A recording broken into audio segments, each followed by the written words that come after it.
In this paper, I want to explore our relations to others, relations which lie to the fore in moral and political philosophy. They tend, however, to fade into the background in some other areas of philosophy, and one such area is epistemology. In epistemology, questions are largely focused on our knowledge of the world of bodies, with questions about other minds coming in secondarily, if at all. In this paper, I want to bring to the fore questions concerning what I'm calling our relations to others. I'm going to begin by considering our knowledge of others, but I'm going to end in a different place. This other place will take us closer to one of those areas of philosophy that has always understood our relations to others to lie to the fore, moral philosophy. Contemporary debates in epistemology aim to distance our considerations of knowledge from the threat of skepticism. In this connection, I'm going to be considering the work of Fred Dretske, and I'm going to consider Dretske's work in relationship to that of Cassam. I will then move on to consider some work by Stanley Cavell, not the usual bedfellows. I want to suggest that some work of Dretske's on knowledge can be used to help us to understand an important aspect of work by Cavell. Cavell sees in our relations to others more than questions about how we know what they are thinking and feeling. He sees as well an important interrelationship between us, which some have tried, mistakenly in Cavell's view, to understand in terms of a cognitive relation. While I find much to recommend in Cavell's work, my main aim in this paper is to find a place for that work in contemporary debates. While the aim ultimately is to move us away from thinking about our relation to others solely in terms of knowledge, ironically, much of the paper will be spent considering questions concerning knowledge of other minds. While philosophers write in such a way as to suggest that there's one question here, I think it's possible to tease out two. While these two questions and the answers to them may be thought to be intimately related, work in contemporary epistemology has drawn attention to a clear separation of questions. Dretske is not only clear about the separation of questions, but he's also clear that he believes that we can only answer one of them. Not all philosophers agree with Dretske. In fact, most don't. Many insist that we can have an answer to both questions. One such philosopher is Cassam. I'm going to be suggesting that stopping where Dretske stops opens up an interesting possibility for how we think about our relationship to others. While Dretske insists that there is one question here that we cannot answer, Cavell insists that the question being asked is the wrong question, or rather, that it leads to a mistaken way of thinking about our relations to others. I'll pave the way for the introduction of Cavell's work by considering that of Cassam and Dretske, and I'm going to pave the way for a discussion of that work by first making a few very brief observations about the history of philosophy. So the first section, knowledge that and knowledge what. In his book, The Possibility of Knowledge, Cassam asks the following two questions in connection with others, and this is where the handout starts to be relevant. There's the HPW question, how is it possible to know what another is thinking and feeling? And he also asks the HPT question, how is it possible to know that others think and feel? Cassam credits the distinction between a knowledge that, which I'll be calling a KT, and a knowledge what, which I'll call a KW question, to something I wrote in my book, Other Minds, a long time ago. That there are two questions here is something I came to appreciate as the result of my historical survey of the problem of other minds. As the distinction between these questions is going to play a prominent role in this talk, it may be instructive to be reminded, albeit very briefly, of some of that history. While Descartes didn't emphasize a problem about other minds, his work is taken by many to have paved the way for such a problem. Descartes asks how we can be sure that the figures we see in the street are, in his words, real men.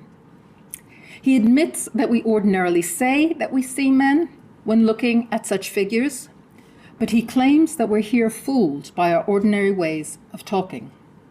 All we actually see are hats and coats, which, in his words, could conceal automatons. Descartes urges that once we understand the ways in which we may fall into error, we pull back to a more secure place on which to rest our judgments. In the case of other men, that place is the movement of their bodies. Descartes is raising what we now think of as the radical skeptical problem that's concerned with the very existence of other minds.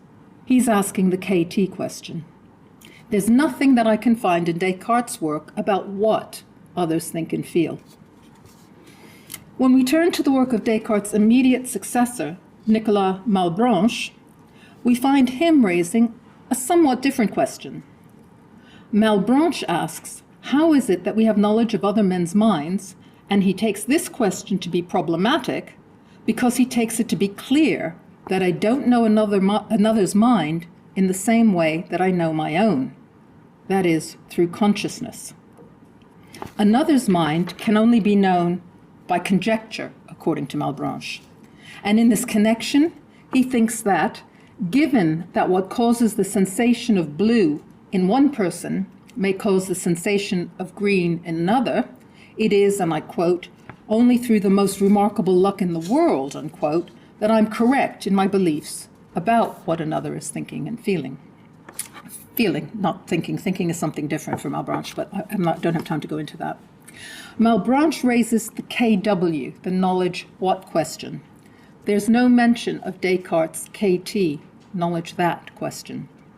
One scholar has suggested that Malebranche does not believe it possible to deny the existence of other minds, as their existence is assured from consideration of the whole moral order of the world.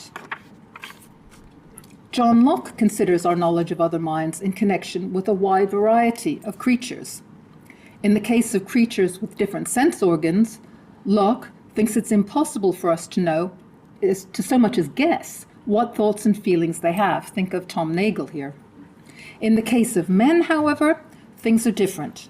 While he admits that the ideas produced in one man's mind by a violet may be the same as that produced in another's by a marigold, Locke is apt to think, he says, that the ideas produced in all men by an object are most commonly very near or indiscernibly alike.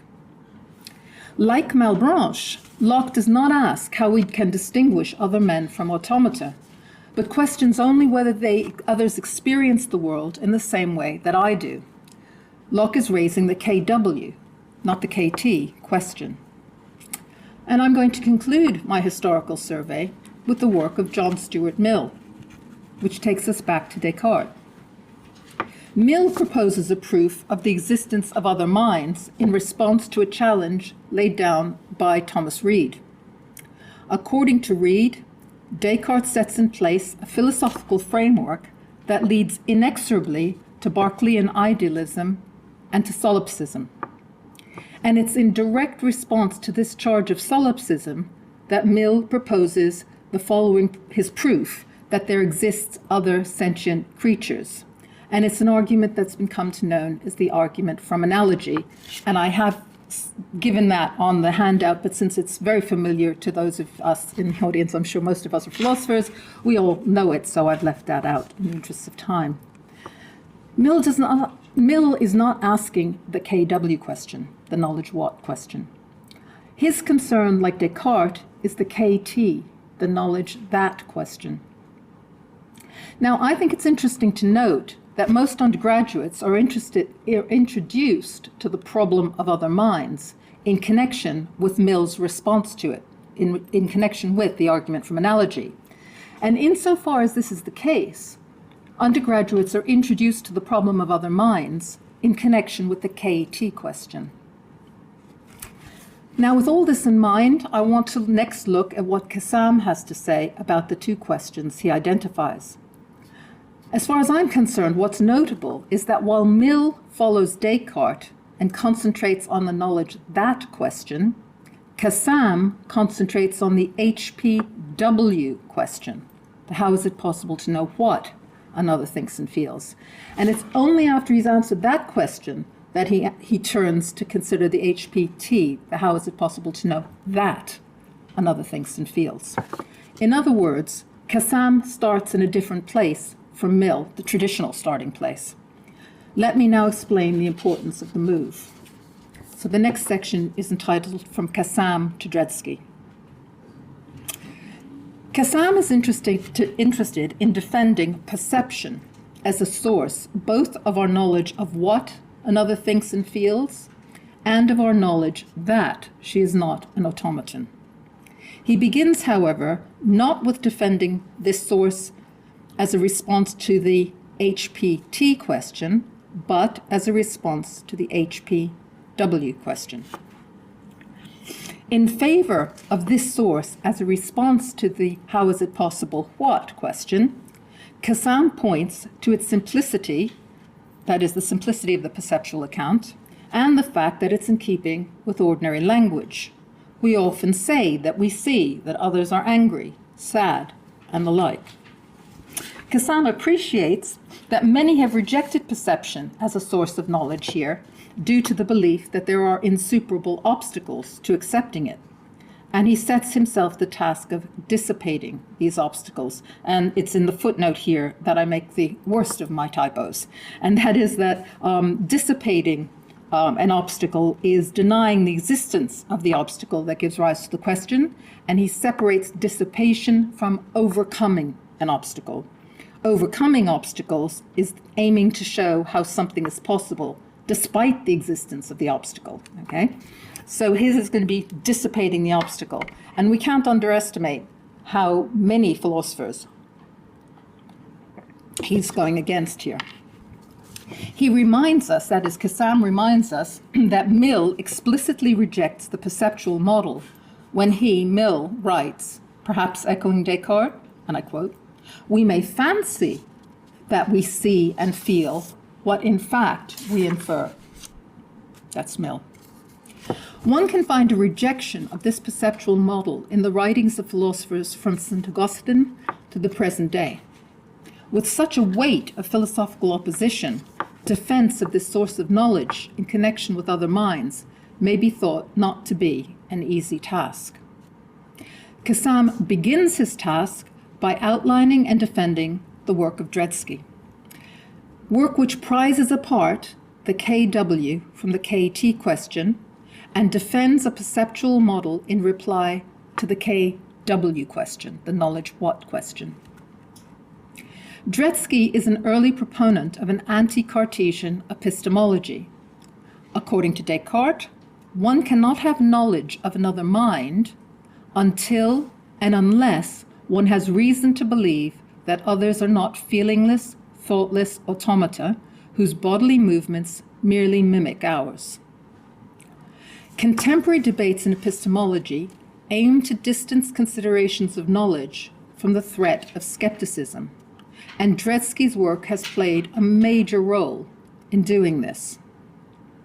Cassam believes that Dretske's work can be used to dissipate one obstacle that is thought to stand in the way of acceptance of perception as a source of knowledge here. What is the obstacle? It's the belief that the thoughts and feelings of others are invisible. We can find a statement of this obstacle in Bishop Berkeley's work, when he writes, and I quote Berkeley now, "It is plain we do not see a man, if by man is meant that which lives, moves, perceives, and thinks as we do," end of quote. What appeals to Cassam about Dretske's work is that it avoids Berkeley's obstacle. I'll now briefly explain how Dretske's work accomplishes this. Dretske begins by distinguishing simple from epistemic seeing. Simple seeing is a direct relation to an object and does not require any cognition on the part of the perceiver. Epistemic seeing is understood, and I quote, as the acquisition of knowledge by visual means, unquote. Dretske next introduces the idea of primary epistemic seeing, which he distinguishes from secondary epistemic seeing. Secondary epistemic seeing proceeds by way of intermediaries and may be thought to be inferential. Primary epistemic seeing is direct and first-hand. I'm going to omit the exposition of Dretske's account of primary epistemic seeing, which is one of the things I left on the handout. But I'm going to just explain what's important to note about his analysis, and that it relies crucially, and what I come to believe, on the basis of how things look under certain conditions. How things look under certain conditions, in combination with certain facts being in place. That's the heart of the analysis. Dretske gives an analogy with seeing that a metal rod is hot.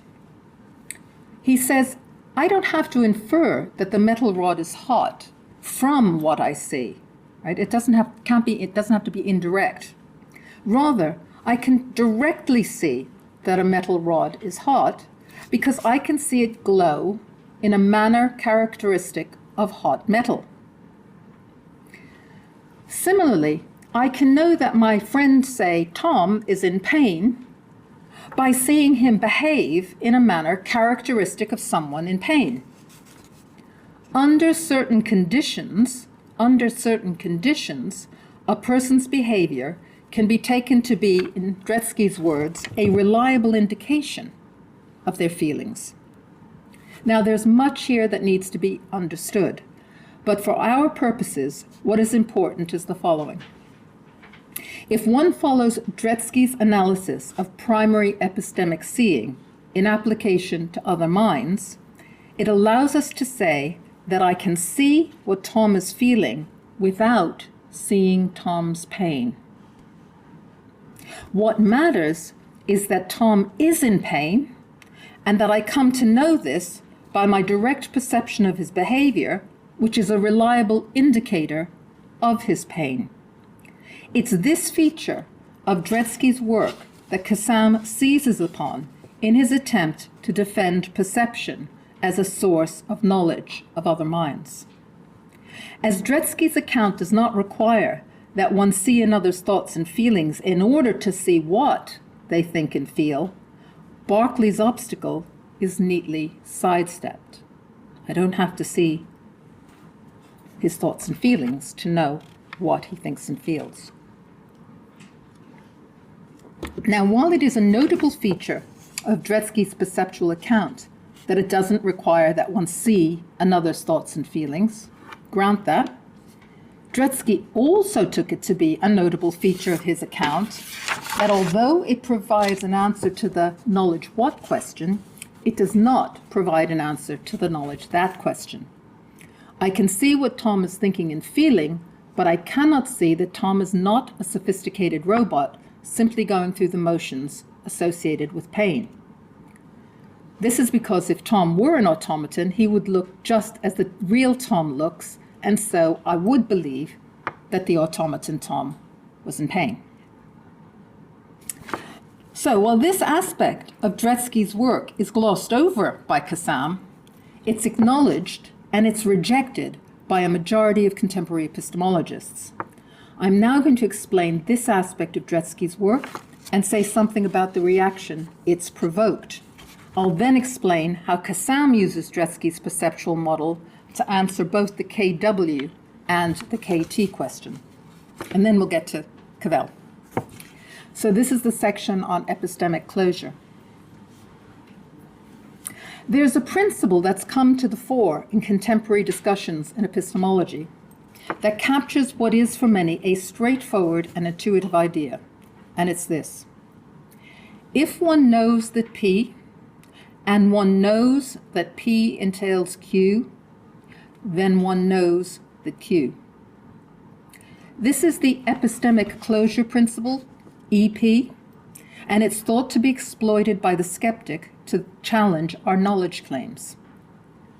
If one accepts Dretske's account of primary epistemic seeing, then the principle that the skeptic may be thought to be relying on turns out to be false. Now, this may be thought to be a virtue of Dretske's account. After all, epistemology has been held up for too long by the skeptic, and insofar as the skeptic relies on epistemic closure principles, one could say that epistemology has for too long been in the thrall of this principle. One cannot know that others are not automata, but this need not stand in the way of knowing what they're thinking and feeling. Since Dretske first developed his account of primary epistemic seeing, though, epistemologists have tried to find ways to retain the epistemic closure principle without having to capitulate to skepticism. Now, Dretske admits that the denial of epistemic closure is a very high price to pay for maintaining his account of knowledge. But he also insists that there is no way of defending knowledge that is, quote unquote, less expensive. I want to suggest that by separating out the knowledge what and the knowledge T questions, and by concentrating on the knowledge what question, Dretske has opened up the possibility of rethinking how it is that we approach the issue of the KT question, the knowledge that question. This may be thought, I'm going to suggest, to be the real legacy of Dretske's work in connection with other minds. But before I say that why this is so, I want to look at what Dretske has to say about the KT question. In defense of primary epistemic seeing, Dretske holds that there can be knowledge only where there's a way of knowing, and that we have no way of knowing that solipsism is false. No way of knowing that solipsism is false. He makes the point in connection with our knowledge of the external world. He insists that to claim to find out by looking that there are cookies in the jar is not to claim to find out by looking that there's a material world. Quote, you can't see that you're not dreaming, unquote. If we transfer this to the case of other minds, this is what we get. To claim to find out by looking that Tom is in pain is not to claim to find out by looking that Tom is not an automaton. You cannot see that solipsism is false. The important thing is that not knowing that solipsism is false is not a threat to knowing what Tom is thinking and feeling. Now, of course, in order for me to know what Tom is thinking and feeling, it must be true that he's not an automaton. According to Dretske, while I may not have a reason to believe that Tom is not an automaton, I'm entitled to believe this. He suggests that in order for there to be knowledge, there must also be what he calls proto-knowledge, a technical term he introduced, quote, to describe things that have to be true for what you perceive to be true, but which, even if you knew they had to be true, you couldn't perceive to be true, end of quote. In another place, Dretske writes of presuppositions. One such presupposition is that other thinking and feeling beings exist. That there are such beings is what Dretske calls a heavyweight implication of what we know. Dretske wants to separate knowledge of the heavyweight implications of what we know from knowledge of what Stephen Looper calls mundane facts. Knowledge of what Tom is thinking and feeling counts as a mundane fact. Mundane facts are associated with the knowledge what question. Heavyweight implications of mundane facts are associated with the knowledge that question. Looper cites Dretske as holding that most, if not all, of our mundane knowledge claims depend on facts that we've not established, and that Dretske takes this to be a virtue of his account of knowledge. I think Dretske may be right to see this as a virtue of his account, but I'm going to suggest an understanding of this virtue that's very different from anything one finds in Dretske. With his separation of the KW from the KT question, and with his denial of EP, epistemic closure, Dretske prepares us for thinking about the knowledge that question in a way that is different from the way in which we think about the knowledge what question. That different way can be found in the work of Cavell. But before I introduce Cavell's work, just one more thing. I want to return to Cassam and very briefly explain how he proposes to use Dretske's work. Okay? So one more, as it were, lead up. Earlier, I mentioned that Cassam finds in Dretske's work a way of dissipating the invisibility obstacle that is taken to stand in the way of acceptance of a perceptual model of our knowledge of other minds. But all is still not clear sailing for that model. Cassam acknowledges a further obstacle, and he labels this the ultimate obstacle. In order to see that Tom is in pain, I need to be able to eliminate the possibility that Tom is a feelingless automaton. That's the ultimate obstacle. That's the obstacle put in place by the Cartesian skeptic. Now, Cassam believes that it's also possible to dissipate this ultimate obstacle to his favored way of knowing other minds, and it's instructive to see how he thinks he can do this. We can formulate the ultimate obstacle in terms of both a KW and a KT question thus. Unless we can know that others are not automata, we cannot know what they are thinking and feeling. Understood in this way, we can see that the ultimate obstacle relies on EP, the principle of epistemic closure. As we've just seen, Dretske denies EP and breaks the connection between the KW and the KT question. There's no talk in Dretske about dissipating or overcoming this ultimate obstacle. This is because, as Dretske sees things, the skeptical problem is no obstacle to knowledge. Knowledge of other minds is safe from skeptical attack because knowledge of what others think and feel is possible without knowledge that he or she is not an automaton. It's over the treatment of this ultimate obstacle that Cassam parts company from Dretske. Cassam makes no mention of proto-knowledge or presupposition. Cassam takes Dretske to have shown us a way to see and thereby know what others think and feel without having to see their thoughts and feelings. And having established all this, this is what Cassam writes, I quote, "What has happened is that an argument for the view that in order to see that the bursar is angry, it's necessary to see his anger, has evolved into an argument for the view that it is possible, in a sense, to see his anger." End of quote. Now, this can seem an odd thing for Cassam to say. So in order to understand what's going on here, we have to appreciate that in his attempt to dissipate the ultimate obstacle, Cassam is relying not on Dretske's work, but on John McDowell's. According to Dretske, I can neither see another's pain nor know that he is in pain. The other's behavior is a reliable indicator of his pain. According to Cassam, the bursar's behavior manifests his anger. It, quote, reveals the bursar's state of mind without being it, end of quote. But what about the skeptic's challenge? Doesn't one have to rule out the possibility that the bursar is an automaton before one can take his behavior to be a manifestation of pain? Remember, though, that Cassam starts with Dretske, and what he gets from Dretske's work is a perceptual account of our knowledge of what another thinks and feels that doesn't require that one see the other's thoughts and feelings. That's the kernel of what he got from Dretske. And with this knowledge, Cassam turns to McDowell. According to McDowell, the behavior I see does not fall short of the pain that exists in the other.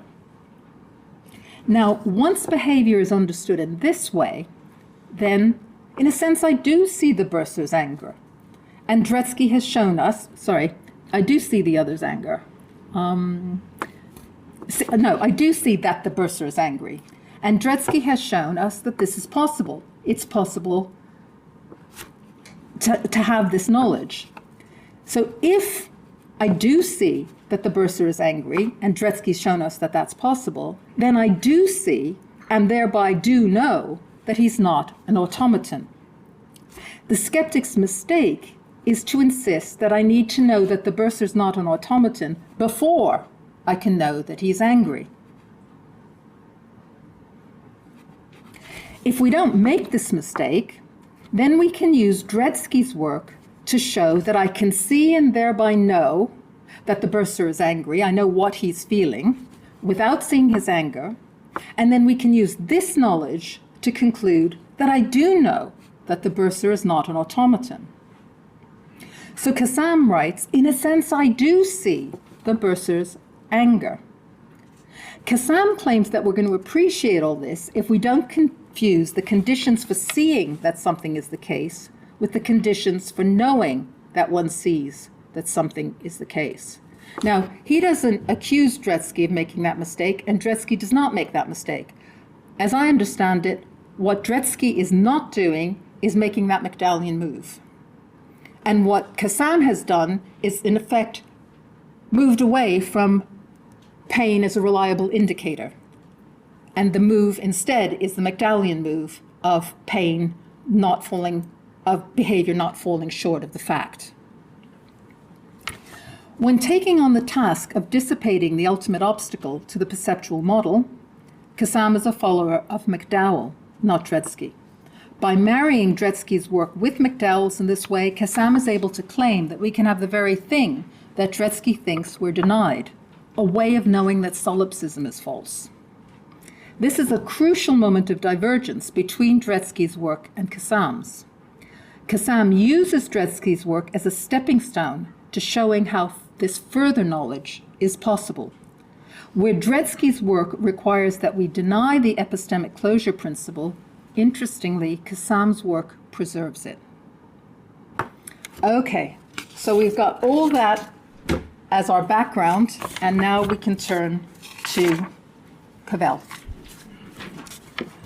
We now have two options for dealing with what Cassam labels the ultimate obstacle to the perceptual model of our knowledge of what others think and feel. There's Cassam's way, which preserves epistemic closure, and there's Dretske's way, which rejects it. I want to consider now the work of Stanley Cavell and show how we can fit some of what he has to say about other minds into the space that Dretske carves out with his separation of the KW and KT questions, and with his rejection of both the KT question and epistemic closure. And I'll end with some speculative thoughts about why Cavell's work may be thought to be at odds with that of both Cassam and McDowell. Cavell's work contains much discussion of skepticism and the KT question. He believes that by considering skepticism, we can come to appreciate the error of the skeptic's way of thinking about our relations to others, and that this in turn can help us to see another way of thinking about these relations. Cavell does not think that we should either ignore the skeptic or dismiss him out of hand. He thinks rather that we can learn from the skeptic's mistake. In order to understand what Cavell thinks about our relations to others, then, it's necessary to begin where he begins, with the skeptic. Cavell asks that we imagine a context in which the skeptic might raise his concerns. Consider a philosophy seminar with a small group of students. When teaching a seminar, it may occur to me that one of my students may be in excruciating pain, but keeping this from me. Perhaps she thinks it would reflect badly on her as a diligent philosopher if she showed the weakness of pain. Cavell notes that in thinking of my student is capable of such pretense, I'm still thinking of her as a human being, capable of feeling pain. He then observes the following difference between other minds and external world skepticism. While the world would be sensuously indistinguishable were I to start dreaming or hallucinating what I now sense, The world would not be projectively indistinguishable from the way it now is, were I to start thinking there was no difference between human beings and other objects in the world. How should we understand Cavell's observation here, and why is it important? In order to understand the difference between sensuous and projective indistinguishability, consider something else Cavell writes, and I quote, "A statue, a stone, is something whose existence is fundamentally open to ocular proof, to visual proof. A human being is not." End of quote. In the case of objects like a stone, seeing, he says, is enough. Enough for a claim to know. Here, Cavell is a follower of Austin. There's a complex story to be told about this knowledge, but my concern is not with objects or with Austin, but with human beings. Cavell takes our relations to other human beings to be more complex than to a stone. And there are three features that he finds in my relations to others that makes that relation more complex. Here is one. I don't simply see that my concept of pain applies to another. I must also acknowledge the other's pain. What is acknowledgement? It's a response to the other's pain. It's something I do in response to what I see. Cavell writes, and I quote, "Acknowledgement goes beyond knowledge, not in the order or as a feat of cognition, but in the call upon me to express the knowledge at its core, to recognize what I know, to do something in the light of it, apart from which this knowledge remains without expression, perhaps even without possession." End of quote. Acknowledgement is not knowledge, but is the expression of what I know, the expression of the possession of knowledge. Acknowledgement is integral to knowledge without being it. It's an essential feature of my relation to others. And here's a second essential feature, and one that complicates our relation to others over and above our relation to stones. I must not only respond to the other, but I must do so in a manner that appreciates that she's a being who truly thinks and feels. In this connection, Cavell writes, quote, "My identification of you as a human being is not an identification of you, but with you," end of quote. He labels the capacity of one human being to identify with another empathetic projection. Empathetic projection is the capacity to take another, to be another human being. It is to other human beings what seeing is to material objects, a basic way of relating to them. Empathetic projection is something more than seeing, and it's a crucial part of acknowledgement. Once we appreciate the way we relate to material objects and appreciate that it's different from the way we relate to other human beings, we can begin to understand Cavell's observation earlier about the difference between external world and other mind skepticism. A hallucinated world would feel no different from the real one. These worlds would be sensuously indistinguishable. However, a world in which I stopped projecting, a world in which I take there to be no difference between humans and automata, would be a world in which I showed no real concern for others, took no real interest in them. It would be a world in which I was, in Cavell's words, soul blind. The fact is, however, that I don't cease my projections, even when I learn that I've made a mistake about another or group of others. Cavell writes, quote, "Others do not vanish when a given case fails me." And he concludes, quote, "There is no way for me to step outside my projections," end of quote. He notes that Wittgenstein writes similarly of my attitude towards others, that it is an attitude towards a soul. This is not an attitude that is subject to my will. Cavell writes, quote, "It is helpful to take the English word attitude in its physical sense as an inflection of myself towards others," end of quote. I don't believe that others are not automata, nor do I decide to treat others as beings who suffer pain. It's in my nature that I take others to be thus. Cavell holds that the skeptic's mistake is to think that my relation to others is based on knowledge and not acknowledgement. Despite thinking the skeptic to be mistaken, however, he thinks there's a value in studying the skeptic's concern and in trying to identify the source of his error. Cavell wants to understand what it is about the human condition that the skeptic is trying to give voice to, albeit the wrong voice. The skeptic presses the possibility of error, but doesn't inquire about the nature of the demand that leads to his question. It's in connection with the understanding of this demand that Cavell reveals the depth of difference between his way of thinking of our relation to others and the skeptic's. Cavell understands the skeptic's question concerning our knowledge of others to be bound up with the thought that I cannot feel another's pain. The skeptic understands this inability to be revealing of an epistemological limit. The anti-skeptic, accepting our situation to be as the skeptic describes it, aims to show that I can know what another is thinking and feeling, despite not being able to feel her pain. According to Cavell, the skeptic misunderstands the fact that I cannot feel another's pain. He asks that we consider a scenario in which one person, A, were to be such as to feel pain when and only when some other person, B, feels pain, and vice versa. This is what he calls the tale of the Corsican brothers.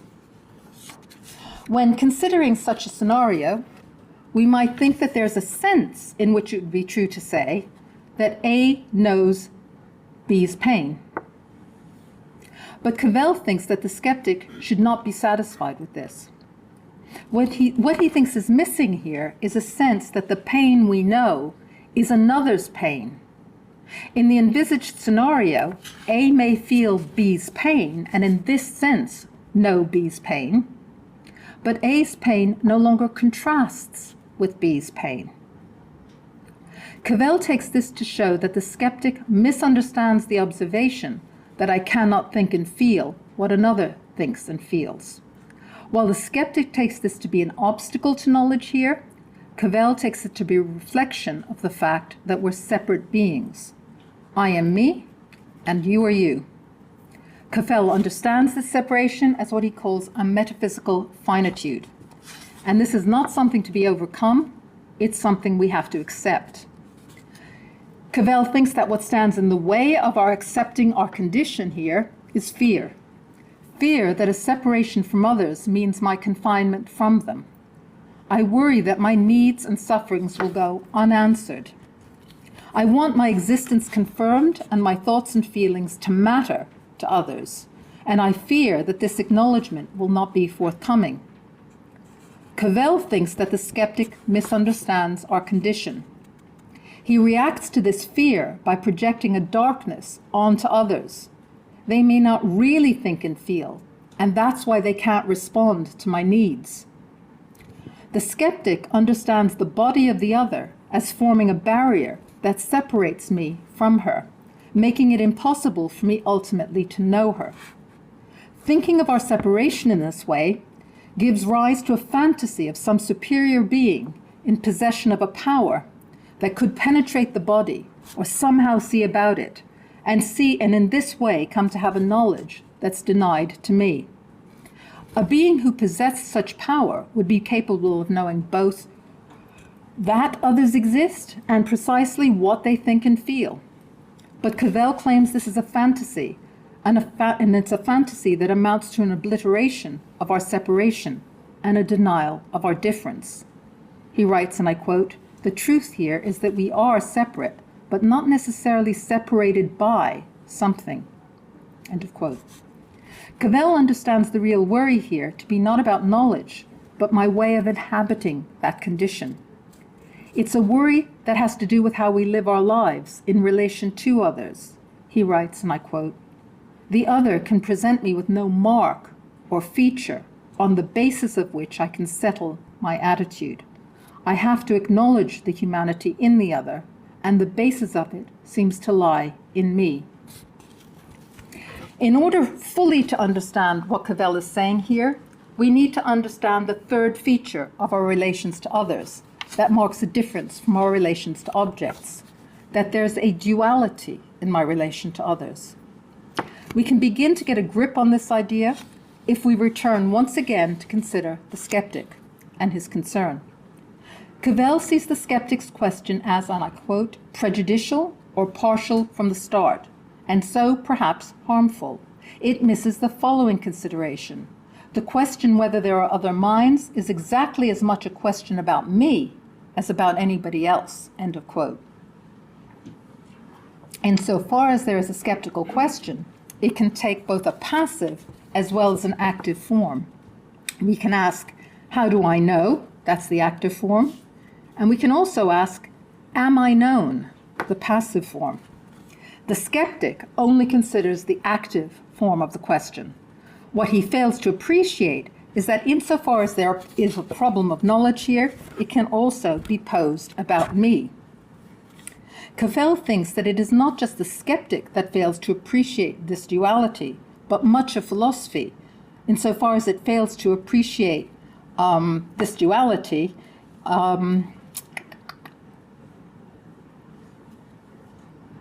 Sorry, I'll just read that sentence again. Cavell thinks that it's not just the skeptic that fails to appreciate this duality, but much of philosophy fails to appreciate this duality, insofar as it, in one way or another, takes the skeptic to define the problem.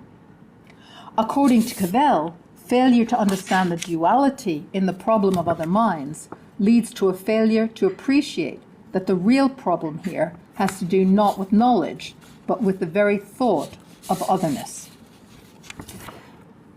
Cavell thinks that in failing to appreciate the way the question of knowledge can be asked in a passive as well as an active form, by failing to appreciate this, quote, "philosophy's mode of investigation has worked to determine that it leave out or close out the heart of the matter," end of quote. Cavell not only finds a duality in the problem concerning others, but he also believes that it's the passive skeptical question that should be taken to be the fundamental case. When we do take it to be the fundamental question, we can appreciate the way my fear of confinement from the other may be thought to be connected to a fear of not expressing myself. Expression allows for acknowledgement. When I express my thoughts and sufferings, I'm no longer confined from the other, but exposed to her. Expression is linked to acknowledgement. The former allows for the latter. Thinking of expression as exposure to others gives us a way of conceiving of the body that is different from the skeptic's way of conceiving of it. The body is not a barrier to another's thoughts and feelings, but is expressive of them. My sense of confinement may be thought to arise in response to my learning that I can withhold myself from others by withholding the expression of my thoughts and feelings. And it's in this connection that Cavell writes of my responsibility in making myself known to others. At the heart of my relations to others is a responsibility both to allow the other to know what I think and feel, and a responsibility to acknowledge the thoughts and feelings expressed by others. Importantly, he notes that even if we were to fill our responsibilities to the fullest, this would not yield complete and precise knowledge of others. But this isn't something that should be problematic. It's just a reflection of otherness. It's part of what it means to acknowledge the other as another. The skeptic may now see an opportunity to raise a concern. In asking that we accept a duality in the problem of other minds, aren't we just being asked to assume the existence of the other? Cavell squares up to the skeptic at this point by asking him to observe the human infant trying to make its way in the world. The fundamental problem for the infant is not to find a way over to the other and make its way in, but, quote, to make its existence, hence what it depends upon for existence, known, end of quote. The human infant does not begin by observing a separation between herself and those who care for her. Separation is something she must learn. As Cavell sees things, the skeptic starts in the wrong place. Concluding thoughts, last page. While it can seem a long way from Cavell's work to Dretske's, comparison between their work bears interesting philosophical fruit. I said earlier that Dretske takes it to be a virtue of his work that most, if not all, of our mundane knowledge of the world depends on facts we have not established. There are heavyweight implications of what we know. And in connection with these heavyweight implications, Dretske writes of proto-knowledge or presupposition. But Dretske doesn't expand on the nature of proto-knowledge or presupposition. It's an interesting question whether he would accept the fantasy of a being with superior powers, capable of the knowledge that's denied to me. And if he does not accept this, what would his reason be? Here is where Cavell's work proves particularly interesting in relation to Dretske's. Cavell also holds that we cannot answer the knowledge that question, but he's clear that we should not think that what is denied us may be imagined to be available to a being with superior powers. The problem is with the question itself. It misrepresents our fundamental relations to others. Cavell does not invoke proto-knowledge, which can sound like a poor man's substitute for knowledge. And insofar as he relies on an assumption, it is not an assumed belief about others, but rather an assumed attitude towards them. Acknowledgement is not cognitive. It involves an active response to another. It is the expression of what I know. I acknowledge others in my treatment of them. I can know what others think and feel because I can see my concepts of sensation and thought apply to them. And I can see that my concepts apply because I can see the criteria for their application are satisfied. But none of this guarantees the presence of these thoughts and feelings. That others really think and feel is not something to be known, but acknowledged in my treatment of them. By pursuing matters concerning the heavyweight implications of what we know further than Dretske does, Cavell gives us another way of thinking of our relations to others, one that with its emphasis on our treatment of them may be thought to lead to the very brink of moral considerations. With the separation of the knowledge that and the knowledge what question, Dretske's work carves out a space, as it were, for Cavell's. Dretske's work can also be thought to pave the way for Cavell with his insistence that we cannot know the heavyweight implications of what we know. It seems clear that Cavell's work, like Dretske's, requires that we reject the principle of epistemic closure. However, we've seen earlier that there's a way of responding to the space carved out by Dretske that doesn't require that we reject this principle. And that's the response we found in Cassam. Cassam marries Dretske's work with McDowell's, and the result is that epistemic closure is preserved. I'm going to end with some very speculative remarks and very brief remarks about the difference between Cavell's way with the space carved out by Dretske and Cassam's. From the perspective of Cavell's work, it can look as though Cassam and McDowell are still drawn in the same direction as the skeptic, insofar as their aim is to secure knowledge in connection with the KT question. What their extended perceptual account may be thought to miss is the way my relations to others is expressed in my treatment of them. The question Cavell's work raises for Cassam and McDowell's is this: how does their work leave room for the otherness of the other? On the picture of things that is offered in the work of Cassam and McDowell, my knowledge of the other may be thought to be just a little too secure. Maintaining epistemic closure may be thought to be maintaining something that stands in the way of our coming to appreciate that our relations to others is founded on our acknowledgement of them. Dretske's work continues in a tradition that includes Malebranche and Locke rather than Descartes and Mill. The former tradition concentrates on the knowledge what rather than the knowledge that question. With his separation of these questions and his denial of epistemic closure, Dretske prepares us for thinking about the knowledge that question in a way very different from the way we think about the knowledge what question. That very different way is the one we find in the work of Cavell. Dretske suggests that we do not know that others think and feel. Cavell provides us with an analysis of why this is so. Dretske's work on our knowledge of others' minds opens up a space in contemporary philosophy of mind into which it's possible to fit some important insights of Cavell. Dretske teaches us that we can see and thereby know what others think and feel. Cavell teaches us that we must also acknowledge others. Thank you.